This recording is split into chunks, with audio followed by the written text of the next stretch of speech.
oo heer federaal oo Ethiopia ilaa heer deegaan oo wax lagu dhax qariyay waxba lagu dhax qariyay safarkan safar ma aha si toos ah loo shaaciyay laakiin waxa la sheegay waftigan inay u socdaan laba barnaamij oo kala ah mid waa arintii dawcaalay oo lagu dhameystiraya Hargeysa ila dawcaalay wax ka tirsan dawladda deegaanka barnaamijka dawcaalay dawladda deegaanka ma lagu dhameyn karaa si xeerka dalka laakiin waxaad moodaa Ethiopia Soomaali jacayl uma qabtay qorshay wadataa waxa la yiri wafti ahaan baad u baxaysaan sababta waftigu hadee bal diyaarad bay raacay waftigu dhul ma marayaan diyaaradda waa in la dhaho dawcaalay bal hadii la dhaho badda loo socdo dawladda Soomaaliya dekada way celin kartaa diyaaradda hawada ka cel oo wafti heer sare oo in halka ay hawada maraan marka waxa la yiri waxay u safrayaan barnaamij dawcaalay si loo dhameystiro laakiin waftiga waxa la yiri qorshooda ugu weyn waxa waaye inay Cabdiraxmaan Cirro ay u geeyaan waraaq casuumaad ah oo inuu asii ra'iisul wasaaraha Ethiopia ay kulmaan laakiin waftigan ay dekada Seylaana ay barnaamijyadan halka lagaga hadlo laba beriyaan baa la yiraahdaa Hargeysa nimanka inta soo laabanaya ma marka qorshahaasi wuxuu kula yahay dawcaalay lagu daba gabinayo horta dacwaalay arinta ka dhacday waxay ahaaday arin mucjiso ahayd dhimashada liu booliska 45 kamid ah iyo dad shacab ah oo 200 qof ku dhow shacab iyo ciidan isugu jiro ma dhintay marka Soomaaliland waxa la yiraahdaa waxay garawsatay ee ogaatay in dadka wax laayay inay ku jiraan ciidamada Soomaaliland oo dagaal ka qayb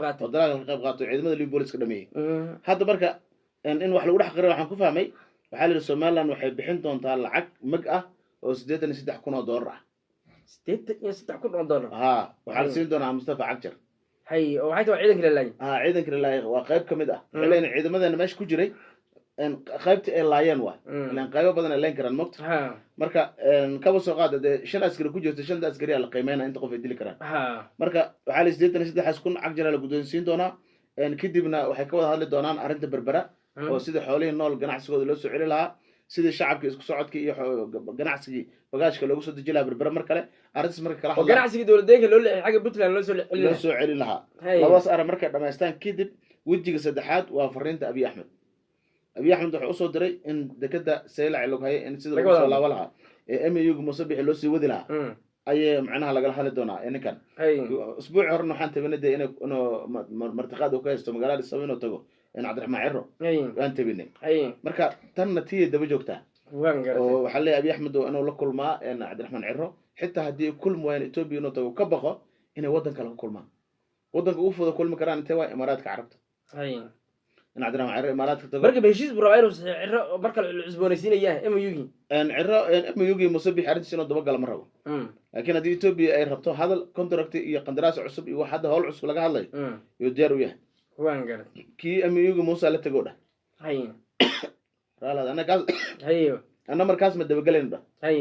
laakiin waxaan rabnaa in waji cusubna ku wada hadlo taasoo marka qorsheena marka Ethiopia danta leedahay aad u weyn tahay in dawladda Soomaaliya arrimaha kale kala socota oo xogteeda way hayaan in mar walbana warbaahinta laga sii daayo marka saas leeyahay qorshahaasi Ethiopia qiyaano badan ku wada in laga taxadaro oo u baahan yahay haddaan laga taxadarin dhulka Seylac loo hayo wareega waxa arkaynay dadka Seylac loo hayo oo hadlayo waliba Salal iyo reer Awdal oo hadlay arkeen oo dhahaya anaga haddaan beelaha Ciise iyo Samaroon waa inaan isku tashanaa dhulkeena waa loo soo socdaa sanad military diyaarsanaa jabhado iyo waxaan diyaarsanay ciidamo tiro badan oo aan diyaarsanaa waan ka hortagnaa cadow ku soo duulay badaheena iyo macdanteena inay qaataan waan garan warkeena hore ku sii deena arrintaas idoo laga hadlayo mas'uuliyiin arag saraakiil ka hadlayaan marka aan isleeyahay qorshe weyn socdo Seylac loo hayo kaliya umad Soomaaliyeed laga rabo inay diyaar garowdo oo Ramadan afguduud ee maalba meel ka baxayso maalba rabto inay marna Ethiopia balka Eritrea furato marna rabto Djibouti inay jabsato marna rabto halkan maxaa la yiraahdaa Seylac loo hayo inay gasho in laga taxadaro qolo walba ay dhaxda intee dhuuqsato iska celisaan soo jeedinaya aad iyo aad buu mahadsan yahay gooni khiyaaray sidoo kale xogaga TPLF ayaa sheegay in duulaan culus uu ka soconayo Addis Ababa oo ka dhanahay gabi ahaanba gobolka Tigray sidoo kale in la rabo in la minjaxaabiyo xisbigii awoodda badnaa ama ay qaangaarka ah ee xogaga TPLF ee Ethiopia 30 sano ku dhow ka talinayay in lagu soo duulay oo xogag ka soo jeeda gobolka Tigray la leeyahay magacii bedela Addis Ababa jooga xisbi cusubna diiwaan galsada guddiga doorashooyinka xisbigaas ay aqoonsanayaan TPLF-na gabi ahaanba albaabka laga xidhay TPLF ayaa door bidaysa inay dagaal qaadi doonto lagamana maarmaan tahay in dagaal lagu baajiyo TPLF oo la kala furfuro ama TPLF oo gabi ahaanba daaqada laga saaro dawladda Ethiopia iyo Tigray ayaa hanjabaado isu diraya labada dhinacna waxay wadaan hub urursi aad u ballaaran gebiyaana labadan xoog ayaad moodaa inaan marnana isfahan uun dhex mari doonin aadna loo kala fog yahay waxa laisku haystana aanay qolina aan ku dhicin inay fuliso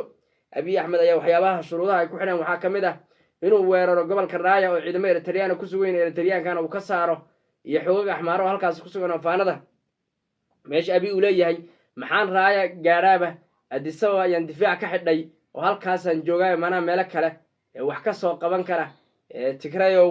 idinku wax iska xoreeya haddaad idinku aadaanna waxay ka dhigan tahay inay dowladdu ay heshiiskii ka baxday oo ah dowladdu inay xoreysaa dhulkaas heshiiska lagu galay dowladduna awood ay halkaas ku qabatay iyo weeday marka xabad waa lagama maarmaan ama tigray baa daaqadda ka bixi oo gebi ahaanba laga itaal roonaan ama dowladda abiy axmed ayaa dagaal isu diyaarin aan la garanayn natiijadiisa meel ku dambaysa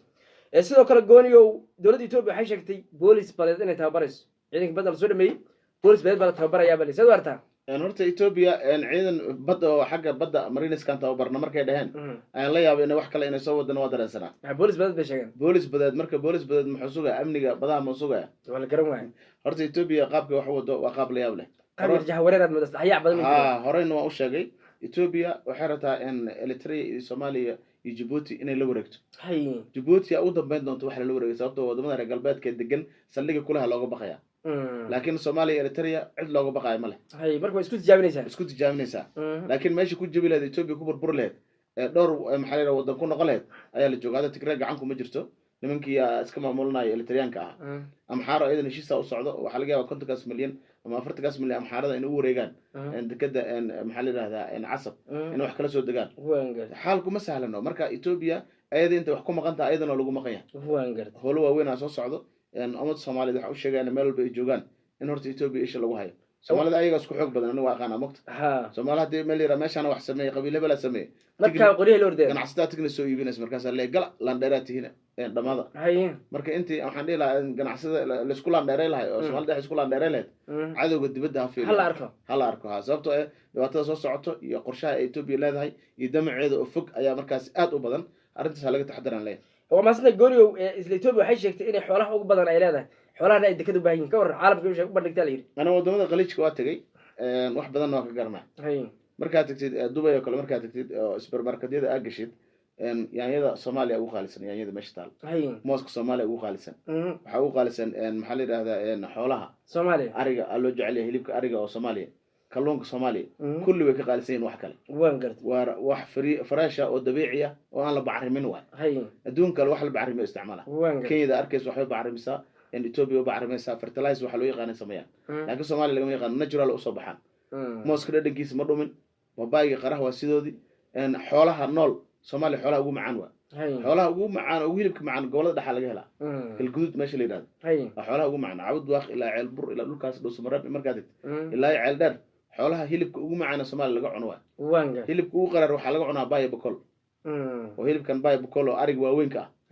hilibkaas waaweynka waxa way in hilibkii ma macaan ana jar cuna arig waaweyn ma ya arig nafooyna oo girgir leh way oo kan ariga kala ka weyn laakiin kan galgudud inuu kan oo ka yar yahay maxaa la yiraahdaa muuqaal ahaan laakiin oo ka hilib macaan yahay marka xoolaha Soomaaliya ayaa ka macaan xoolaha iyo qudaarta inta badan marka umalay Ethiopia in xoolaha inta la qaato Sacuudiga qaato ama Imaaraadku qaatay dhoofsanayaan ana ma aaminsan laakiin xoolaha dawladeenka wax la sheegay waa isku dayaan ormo xoolaha ma dhaqatay tan dawladeenka Soomaaliya iska leh xoolaha Soomaaliyeed xoolahaas ku xisaabtamayaan taas ku xisaab marka diiwaan galeen waa kaas marka hadii kaas tahay wax dhib ma lahan ummadda Soomaaliyeed dawladeenka degan ayaa ka faa'iideysan doonta laakiin wax kala day wada ma ogaanay aad iyo aad baad maasna goor dhagay Muqdisho maxaa u dambeeyay ilaa si xaalku uu ka sdarayaa waleeyay horta Muqdisho armay daadka socdo daadkii u faraha badnaa dartii biyo badan ama qali jiray wax u dhawaal arkay waangar dartii biyo badan dad badan qaaday oo jidada goosay oo guriyo dumisay waagaas haddana tii mid u dhow jidadka dumisay oo elboorkaada cadda biyo galeen oo meel kasta daad iska noqotay oo biyihii iyo dadka kala garan waayay qaabka soo dhex socdaan bijaajada la iska baakay boorta laga carar alxamdulillah horta magaalada inta badan hadda biyihii way ka baxeen oo sidoo hore ma ahan elboorku biyo waa laga saaray meel waa la nadiifiyay laakiin boolihi oo qodana magaalada ku yaal oo xaalad weyn oo halisa keeni kara waxa marka jirto culays waaweyn jiro oo loo baahan yahay in wax laga qabto biyaha magaalada marka laamida la dhisayo laamida bayb kala ma furin waxa loo baahan yahay laami marka la dhisayo Soomaaliya laami laga dhiso 58 yaa u dambeysay talaaniga dhis waxaas wixii ka dambeeyay laamiyadaas kuwaas meelaha qaarna noolaa meelaha qaarna eber ahaayeen kuwii hadda dambe la dhisay waqtiga xal sheekh waqtiga farmaajo la dhisay ee looma sameyn marshibiyeed Turkiyana dhisay iyo Qatar laakiin uma sameeyno biyaha meel ka baxaan culays ugu badan magaalada Hirsana waa taas marka dawladda waxa laga rabaa arrintaas in wax ka qabato mid kale arrimaha doorashooyinkan way taagan yihiin doodeedu wali way taagan tahay meel xun maraysa isfahan ma jiro maamul goboleed dawladda way kala socdaan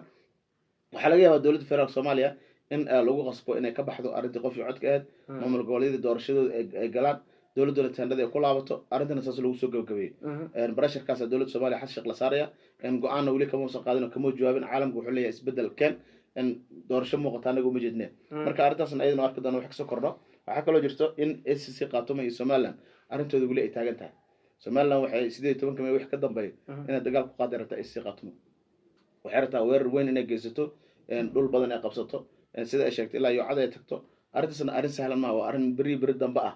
ma aha laakiin qorshooda ah qofka ma waxba isku dhifsanaa mogta siyaasiyiin badan baraha bulshada taagan oo qaylinayo dhahayo waa inaan galnaa dhulka maxaa la yiraahdaa SCC Khartoum wali waxay leeyihiin waxaan taageero ka haysanaa maamulka Puntland oo markaas leeyahay geeskooda moogtahay ciidanka Puntland marka dagaalka uga baxan taageero jibinta SCC u dhacdo laakiin hadda SCC Khartoum maamul ay noqotay federaalka aqoonsaday in ciidamo iyo sanad military inta way heli karaan waxay ka dalbadaan maanta Muqdisho diyaarada lagu keenaa awal dawladdu kuma xirneen marka u maleeymay hadda in laga liban keenayo SCC Khartoum Puntland horta ma weerarayso SCC waxa la yiri SCC Khartoum aqoonsiga ma dhabaystiraa la yiri ma dawladda federaalka Soomaaliya madaxweynaha horta madaxweynuhu uu diyaariyay saxiix ma wax ka jira malaxas maamulka meel madaxweynuhu saxiix lama hayay xogtaas la soo gaadhay ma maamul goboleedyada joogo SCC Khartoum aqoonsigeeda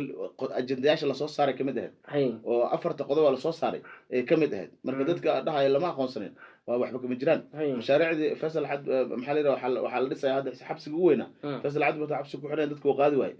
xabsiga weyn waxa la sheegay hadda Cabdiraxmaan Ciro xataa in lagu xiro laga yaabo